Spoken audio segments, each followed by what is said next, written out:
ನಾಳೆಯೂ ನಿಮ್ಮದೇ ಇವತ್ತಿನ ಜುಗಲಬಂದಿಗೆ ಮತ್ತೊಮ್ಮೆ ಸ್ವಾಗತ. ನಾವು ಹೇಳ್ತಾ ಇದ್ವಿ ಸಾಧಾರಣವಾಗಿ ಆರ್ಟ್ಸ್ ಅಂದ್ರೆ ಏನು, ಆರ್ಟ್ಸ್ ಕಲಾ ವಿಭಾಗ ಅಂದ ತಕ್ಷಣ ಸಾಧಾರಣವಾಗಿ ನಮ್ಮ ಸಮಾಜದಲ್ಲಿ ಹೇಗಿದೆ ಅಂತಂದರೆ ಅವ್ರು ದೊಡ್ಡ ವಿದ್ಯಾರ್ಥಿಗಳು ಅಂತ ಫಿಕ್ಸ್ ಆಗಿಬಿಟ್ಟಿದೆ. ಅದು ಚೇಂಜ್ ಆಗಬೇಕಾಗಿದೆ. ಹಾಗೆಯೇ ಈಗ ಸುರೇಶ್ ಭಟ್ ಅವರು ಹೇಳ್ತಾರೆ ಒಂದು ಕಲೆ ಸಂಸ್ಕೃತಿ ಎಷ್ಟು ಇಂಪಾರ್ಟೆಂಟ್ ಅನ್ನುವಂಥದ್ದು. ಎಷ್ಟು ಇಂಪಾರ್ಟೆಂಟ್ ಸರ್? ಈ ದೇಶಕ್ಕೆ ದೊಡ್ಡ ಹೆಸರನ್ನು ತಂದು ಕೊಟ್ಟಿದ್ದು ನಮ್ಮ ದೇಶದ ಸಂಸ್ಕೃತಿ ಮತ್ತು ಕಲೆ. ಅನಾದಿ ಕಾಲದಿಂದನೂ ನಮ್ಮ ದೇಶ ಸಂಸ್ಕೃತಿ ಮತ್ತು ಕಲೆಗೆ ಹೆಸರಾದಂಥ ದೇಶ. ಈ ಕಲೆ ಮತ್ತು ಸಂಸ್ಕೃತಿ ಉಳಿಬೇಕಾದ್ರೆ, ಎಜುಕೇಷನ್ ಸಂಬಂಧಪಟ್ಟು ಹೇಳಬೇಕಾದ್ರೆ ಆರ್ಟ್ಸನ್ನು ತುಂಬ ಜನ ಓದಬೇಕು. ಈ ಸಮಾಜವನ್ನು ಅರ್ಥ ಮಾಡ್ಕೊಳ್ಬೇಕಾದ್ರೆ, ಈ ದೇಶವನ್ನು ಅರ್ಥ ಮಾಡ್ಕೊಳ್ಬೇಕಾದ್ರೆ, ಈ ಸಂಸ್ಕೃತಿಯನ್ನು ಅರ್ಥ ಮಾಡ್ಕೊಳ್ಬೇಕಾದ್ರೆ ಆರ್ಟ್ಸನ್ನು ತೊಗೊಳ್ತಕ್ಕಂಥದ್ದು, ಕಲಾ ವಿಭಾಗವನ್ನು ಆರಿಸ್ಕೊಳ್ತಕ್ಕಂಥದ್ದು, ಸಂಸ್ಕೃತಿಗೆ ಸಂಬಂಧಪಟ್ಟಂಥ ಅಭ್ಯಾಸ ಮಾಡ್ತಕ್ಕಂಥದ್ದು ಬಹಳ ಮುಖ್ಯ ಇದೆ. ಈ ದೇಶದ ಉಜ್ವಲ ಭವಿಷ್ಯ ಅದರಲ್ಲೇ ನಿರ್ಮಾಣ ಆಗ್ತದೆ. ಹೀಗಾಗಿ ಸಮಾಜದಲ್ಲಿ ಈ ಸೈನ್ಸು ಓದಬಾರ್ದು ಅಂತ ನಾನು ಹೇಳೋದಿಲ್ಲ. ಸೈನ್ಸ್ ಒಂದು ಭಾಗ, ಈ ಸಮಾಜದ ಒಂದು ಭಾಗ. ಕೇವಲ ಡಾಕ್ಟರ್ ಮತ್ತು ಇಂಜಿನಿಯರಿಂದ ಈ ದೇಶ ನಿರ್ಮಾಣ ಆಗೋದಿಲ್ಲ, ಅಥವಾ ಈ ದೇಶಕ್ಕೆ ಉಜ್ವಲವಾದಂಥ ಭವಿಷ್ಯ ಅವರು ಇಬ್ಬರಿಂದಲೇ ಸಾಧ್ಯ ಇಲ್ಲ. ಅದಕ್ಕೆ ಸಮಾಜ ಪೂರಕ, ಸಮಾಜ ದೊಡ್ಡದು, ಅದರ ಅಂಗ ಇದು. ಹೀಗಾಗಿ ಇಡೀ ದೇಶದ ಸಮೃದ್ಧಿ ಬೆಳಿಬೇಕಾಗಿತ್ತು ಅಂದರೆ, ಈ ದೇಶಕ್ಕೊಂದು ಉಜ್ವಲ ಭವಿಷ್ಯ ಬರಬೇಕಾಗಿತ್ತು ಅಂದರೆ ಸಂಸ್ಕೃತಿ ಈ ದೇಶದ ಉಳಿಬೇಕು. ಈ ದೇಶದ ಪ್ರಾಚೀನವಾದಂಥ ಅಮೋಘವಾದಂಥ ಒಂದು ಶಕ್ತಿ ಏನಿದೆ ಸಂಸ್ಕೃತಿ, ಅದನ್ನು ಉಳಿಸಬೇಕಾದ್ರೆ ನಮ್ಮ ಮಕ್ಕಳು ಶ್ರೀಯುತರು ಹೇಳಿದ ಹಾಗೆ ಈ ಸಂಸ್ಕೃತಿ ಬೆಳವಣಿಗೆ ಮಾಡಬೇಕು. ಅದು ಆರ್ಟ್ಸಿಂದ ಮಾತ್ರ ಸಾಧ್ಯ. ದೇಶದ ಹಲವಾರು ಏನು ಕೆಲಸಗಳಿದೆ ಈ ಆರ್ಟ್ಸಿಂದ ಸಾಧ್ಯತೆ ಇದೆ. ಬೇಕಾದಷ್ಟು ದೊಡ್ಡವರು ಈ ಕ್ಷೇತ್ರದಿಂದ ಆಯ್ಕೆಯಾಗಿದ್ದಾರೆ. ಓಕೆ, ಖಂಡಿತವಾಗಲೂ ಸಮಾಜದ ಉನ್ನತಿಗಾಗಿ ಅದು ಎಲ್ಲವೂ ಬೇಕಾಗತ್ತೆ. ಹಾಗೆಯೇ ಕೆಲವು ವಿದ್ಯಾರ್ಥಿಗಳಿಗಿರುತ್ತೆ ನಾನು ಬಹಳ ದೊಡ್ಡ ಅಧಿಕಾರಿ ಆಗಬೇಕು ಅನ್ನುವಂಥದ್ದು. ಆರ್ಟ್ಸ್ ಮತ್ತು ಕಾಮರ್ಸ್ ತಗೊಂಡ್ರೆ ದೊಡ್ಡ ಅಧಿಕಾರಿ ಆಗೋಕ್ಕಾಗೋದಿಲ್ಲ ಸರ್? ಖಂಡಿತ ಇದೆ. ಇವತ್ತು ಸಿವಿಲ್ ಸರ್ವಿಸ್ ಎಕ್ಸಾಮ್ಸ್ ಏನಿದೆ ಎಲ್ಲನೂ ಅಟ್ರಾಕ್ಟ್ ಮಾಡ್ತಿದೆ.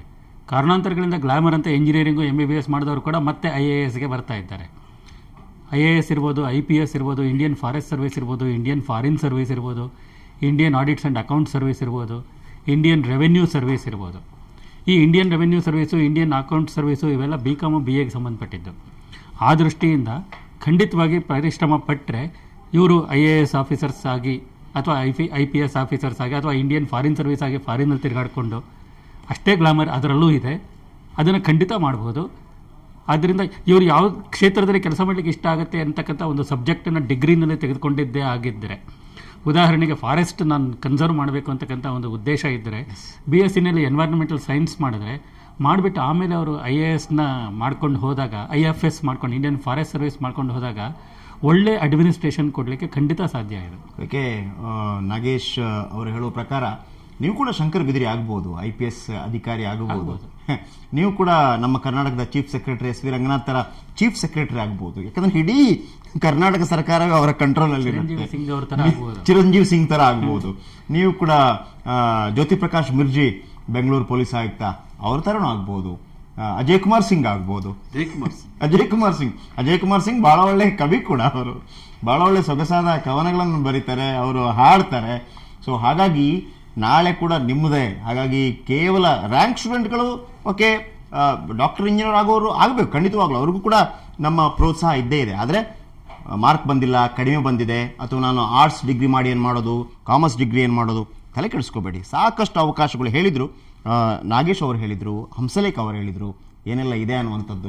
ನಮಗೆ ಮೊದಲೇ ಮೀಡಿಯಾ ಫೀಲ್ಡಲ್ಲಿ ಎಷ್ಟೊಂದು ವಿಪುಲ ಅವಕಾಶಗಳಿದೆ, ಸಂಸ್ಕೃತಿ ಎಷ್ಟು ಇಂಪಾರ್ಟೆಂಟ್ ಅನ್ನೋದನ್ನು ಕೂಡ ಹೇಳಿದರು. ಈಗ ನಮ್ಮ ಜೊತೆ ಹಂಸಲೇಖ ದೇಸಿ ಕಾಲೇಜಿನ ಮತ್ತೋರ್ವ ವಿದ್ಯಾರ್ಥಿ ಇದ್ದಾರೆ, ಸಂದೀಪ್. ನಿಮಗೆ ದೇಸಿ ಕಾಲೇಜ್ ಸೇರೋದಕ್ಕಿಂತ ಮೊದಲು ನಿಮ್ಮ ತಲೆಯಲ್ಲಿ ಏನೆಲ್ಲ ಓಡ್ತಾ ಇತ್ತು? ಮೊದಲು ನನ್ನ ತಲೆಯಲ್ಲಿ ಏನೂ ಇರಲಿಲ್ಲ. ನಾನೊಂದು ದೊಡ್ಡ ವೇಸ್ಟ್ ಪ್ರಾಡಕ್ಟ್ ಅನ್ಕೊಂಡಿದ್ದೆ. ನಾನು ಏನು ಅನ್ಕೊಂಡಿದ್ರೆ? ವೇಸ್ಟ್ ಪ್ರಾಡಕ್ಟ್ ಅನ್ಕೊಂಡಿದ್ದೆ. ವೇಸ್ಟ್ ಪ್ರಾಡಕ್ಟ್ ಅಂದ್ರೆ ನಾನು ಏನ್ ಮಾಡ್ಬೇಕು ಅಂತ ಎಷ್ಟೋ ವರ್ಷ ನಂಗೆ ಗೊತ್ತೇ ಇರಲಿಲ್ಲ. ನನ್ನಲ್ಲಿ ಏನೋ ಇದೆ, ಆದ್ರೆ ನಂಗೆ ಏನಿದೆ ನಂಗೆ ಗೊತ್ತಿಲ್ಲ. ಓಕೆ. ಆಮೇಲೆ ಒಟ್ಟು ಮ್ಯೂಸಿಕ್ ನಂಗೆ ಮೊದಲಿಂದನೂ ಸ್ವಲ್ಪ ಇಷ್ಟ ಆಯಿತು. ಬಟ್ ಹೆಂಗೆ ಹೋಗಬೇಕು, ಹೆಂಗೆ ಬೆಳೆಸ್ಕೊಬೇಕು ನನ್ನ ಟ್ಯಾಲೆಂಟ್ ಏನೇನಂದ್ರೂ ಗೊತ್ತಿರಲಿಲ್ಲ. ಆಮೇಲೆ ನಾನು ಕಾಲೇಜ್ ಸೇರಿಕೊಂಡಾಗ ನನಗೆ ಗೊತ್ತಾಯಿತು I was good in composing ಅಂತ. ನನಗೆ ಅದರಿಂದ ನನಗೆ ತುಂಬ ಖುಷಿ ಸಿಗಂಗಾಯಿತು. ಅದರಿಂದ ನನಗೆ ನನ್ನ ಥಿಂಕಿಂಗ್ ಬದಲಾಗೋಯ್ತು. ನಾನು ಫಸ್ಟ್ ಎಷ್ಟೋ ವರ್ಷ was a bad boy. Okay. was a bad boy. And then with bad habits. With bad habits, and I was a bad boy. And then after joining this college, I realized. So ಹಾಗಿರುವಾಗ ಈಗ ನಿಮ್ಮ college ಮತ್ತು ನೀವು ಮನೆಯಲ್ಲಿ ಯಾವುದಾದ್ರೂ ಆಲೋಚನೆ ಮಾಡ್ತಾ ಇರುವಾಗ ಮೋಸ್ಟ್ಲಿ ಆ ಕಂಪೋಸಿಂಗ್ಗೆ ಸಹಕಾರವಾಗುವಂಥದ್ದೇ ಆಗ್ತಾ ಇರ್ಬೋದೇನಲ್ವಾ? ಡೆಫಿನೆಟ್ಲಿ ಸರ್, ಹೌದು.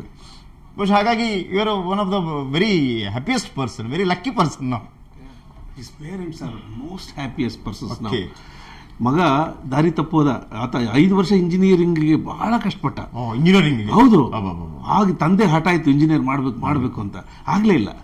ಕಡೆಗೆ ಆತನ ಒಳಗಿದ್ದ ಮ್ಯೂಸಿಕ್ ಅದನ್ನು ಕೌನ್ಸಿಲಿಂಗ್ನಲ್ಲಿ ಅರ್ಥ ಮಾಡಿಸಿದಾಗ ಈಗ ಆತ ಲವ್ಲಿ ಕಂಪೋಸರ್. ಎಸ್ ಸಂದೀಪ್, ನೀವು ಇಂಜಿನಿಯರ್ ಆಗಿ ಏನು ಹೆಸರು ಗಳಿಸ್ತಿದ್ರೋ ಅದರ 10 ಪಟ್ಟು ಹೆಚ್ಚು ಮುಂದಿನ ದಿನಗಳಲ್ಲಿ ಕಂಪೋಸರ್ ಆಗಿ ಇಡೀ ಕರ್ನಾಟಕದ ಮನೆ ಮಾತಾಗ್ಲಿ ಅಂತ ನಾವು ಕೂಡ ಹಾರೈಸ್ತೀವಿ. ಓಕೆ, ಹಂಸಲೇಖ ಅವರು ಕೊನೆಯದಾಗಿ ಒಂದು ಈ ವಿದ್ಯಾರ್ಥಿಗಳಿಗಾಗಿ, ಅಂದರೆ ಹಂಸಲೇಖ ದೇಸಿ ಕಾಲೇಜಿಗೆ ಬರುವಂಥ ವಿದ್ಯಾರ್ಥಿಗಳಿಗಾಗಿ ಏನದಕ್ಕೆ BPA bachelor of performing arts, yes, ಅದಕ್ಕೆ ಏನಾಗಿರಬೇಕು, ಆಮೇಲೆ ಕೆಲವು ಒಂದು ವಿಶೇಷ ಘೋಷಣೆಯನ್ನು ನಿಮಗಾಗಿ ಮಾಡ್ತಾರೆ. ಪ್ರೀತಿ ವಿದ್ಯಾರ್ಥಿಗಳೇ, PUC ಸೆಕೆಂಡ್ ಇಯರ್ ಪಾಸ್ ಆಗಿರ್ತಕ್ಕಂಥವರು ಕಲೆಗಳಲ್ಲಿ ಮುಂದುವರಿಬೇಕು ಅಂತ ಯಾರಾದರೂ ಅಂದ್ಕೊಂಡ್ರೆ ದಯಮಾಡಿ ಸಂಕೋಚ ಪಡದೆ ನನ್ನನ್ನು ಸಂಪರ್ಕಿಸಿ, ನನ್ನ ಕಾಲೇಜನ್ನು ಸಂಪರ್ಕಿಸಿ. ಅಲ್ಲಿ BPA bachelor of performing arts ಅನ್ನುವ ಒಂದು under graduation degree course design ಮಾಡಿದ್ದೀವಿ. ಅಲ್ಲಿ 3 ವರ್ಷಗಳ ಕಾಲ ನೀವು ಓದಿದ್ರೆ ನಾವು ಈ ವರ್ಷ ಸುಮಾರು 50 ವಿದ್ಯಾರ್ಥಿಗಳನ್ನು ಸ್ಪಾನ್ಸರ್ ಮಾಡ್ತಾಯಿದ್ದೀವಿ. 3 ವರ್ಷ ವಿದ್ಯಾರ್ಥಿಗಳು ಯಾವುದೇ ಸಂಕೋಚವಿಲ್ಲದಂಗೆ ನಾವು ಅಲ್ಲಿ ವಿಷಯಗಳನ್ನು ಕಲಿಸಿ ಅವರಿಗೆ ಕೆಲಸವನ್ನು ಕೂಡ ಕೊಡಿಸುವ ಜವಾಬ್ದಾರಿಯನ್ನು ಹೊತ್ಕೊಂಡಿದ್ದೀವಿ. ಯಾಕೆಂದರೆ ಇನ್ನು 3 ವರ್ಷಕ್ಕೆ ಈ BPA ಡಿಗ್ರಿ ಕೋರ್ಸ್ಗೆ ಸೀಟು ತಗೊಳ್ಳೋದು ಭಾಳ ಕಷ್ಟವಾಗುತ್ತೆ ನನ್ನ ಕಾಲೇಜಿನಲ್ಲಿ. ಯಾಕೆಂದರೆ ಸುಮಾರು 50,000 ಹುದ್ದೆಗಳ ಅವಕಾಶವಿರ್ತಕ್ಕಂಥ ಈ ಡಿಗ್ರಿ ಕೋರ್ಸನ್ನು ನಾವು ಈಗ ಆಫರ್ ಮಾಡ್ತೀವಿ ಪಾಪ್ಯುಲರ್ ಮಾಡೋಕ್ಕೋಸ್ಕರ. ಅರ್ಹತೆ ಭಾಳ ಸಿಂಪಲ್. ನಿಮ್ಮಲ್ಲಿ ನಿಮ್ಮ ರಕ್ತದಲ್ಲಿ ಒಂಚೂರು ತಾಳದ ಗುಣ ಇದ್ದರೆ ಸಾಕು, ನೀವು ಹೇಗಾದರೂ ಇರ್ರಿ. ಸಂಕೋಚ ಇದ್ರೂ ಪರವಾಗಿಲ್ಲ, ಸಂಕೋಚನ ತೆಗೆದಾಕ್ತೀವಿ. ತಾಳದ ಗುಣ ಇದ್ದರೆ ನಮ್ಮಲ್ಲಿ ಅಷ್ಟೇ ಅರ್ಹತೆ. ದಯಮಾಡಿ ನನ್ನನ್ನು ಸಂಪರ್ಕಿಸಿ. ಆಮೇಲೆ 1 ಸಬ್ಜೆಕ್ಟು 2 ಸಬ್ಜೆಕ್ಟು ಕಳ್ಕೊಂಡಿರ್ತೀರಿ PUCಯಲ್ಲಿ, ಅಂಥವ್ರು ಕೂಡ ಎಕ್ಸಾಮಿನೇಷನ್ ಕಟ್ಬಿಟ್ಟು ನನ್ನ ಕಾಲೇಜ್ ಸೇರ್ಕೊಳ್ಳಿ. ನಾವು ಕೂಡ ಧೈರ್ಯದಿಂದ ಅದನ್ನು ಕೂಡ ನೀವು ಪಾಸ್ ಮಾಡ್ಕೊಳ್ತೀರಿ. ಈ ವರ್ಷ ಕಳೆಯೋದ್ರೊಳಗೆ ಅದು ನಿಮಗೆ ಒಲಿಯುತ್ತೆ. ಜೊತೆಯಲ್ಲಿ ಈ BPA ಡಿಗ್ರಿ ಕೋರ್ಸ್ ಕೂಡ ನಿಮಗೆ ಸಹಾಯ ಮಾಡುತ್ತೆ. ಓಕೆ, ಥ್ಯಾಂಕ್ ಯು ಹಂಸಲೇಖ ಅವರೇ. ಹಾಗೇನೆ ಸಂದೀಪ್, ಕೊಲೆವರೆಡಿ ಕಂಪೋಸರ್ ಯಾರು ಹೇಳಿ? It starts with A. If you give me 2 minutes, I'll think it. ಇಲ್ಲ, what ever it may be. ನಾನು ಆ ಪ್ರಶ್ನೆ, ನಾನು ಅವರ ಹೆಸರು ಕೇಳೋ ಪ್ರಶ್ನೆಗಳಲ್ಲ. ಆ ಕೊಲೆವರೆಡಿ ಆ ಹುಡುಗ ಕಂಪೋಸರ್ ನಿಮ್ಗೆ ಗೊತ್ತಿರಬಹುದು, ಸಣ್ಣ ಹುಡುಗ, 21 ವರ್ಷದ ಹುಡುಗ, ಜಗದ್ವಿಖ್ಯಾತ ಆದರು. ಅವರು ಯಾವ ರೀತಿ ಜಗದ್ವಿಖ್ಯಾತ ಆದರು ಅಂದರೆ ನೀವು ಅದನ್ನು ಅರ್ಥ ಮಾಡ್ಕೋಬೇಕು. ಬೇರೆ ಬೇರೆ ಅವರ ಇಷ್ಟದ ಒಂದು ಸಬ್ಜೆಕ್ಟ್ಗಳಲ್ಲಿ ಹೇಗೆ ಒಂದು ಪರಿಶ್ರಮ ಇದ್ದರೆ ತನ್ನ ಛಾಪು ಮೂಡಿಸಿದರೆ, ಸತೀಶ್ ನಾಗೇಶ್ ಅವರು ಹೇಳಿದ ಹಾಗೆ ಹೇಗೆ ವಿಶ್ವವಿಖ್ಯಾತರಾಗಬಹುದು, ಹೇಗೆ ದೊಡ್ಡ ಒಂದು ಹೆಸರನ್ನು ಗಳಿಸಬಹುದು ಅನ್ನೋದನ್ನು ಇವತ್ತಿನ ಎಲ್ಲ ಹಿರಿಯರು ಕೂಡ, ಹಾಗೇನೆ ಸಂದೀಪ್ ಕೂಡ, ಅನಿರುದ್ಧ್ ಎಂಥ ಸಾಧನೆಯನ್ನು ಮಾಡಿದರೆ ಎಲ್ರಿಗೂ ಗೊತ್ತಿರುವಂಥದ್ದು.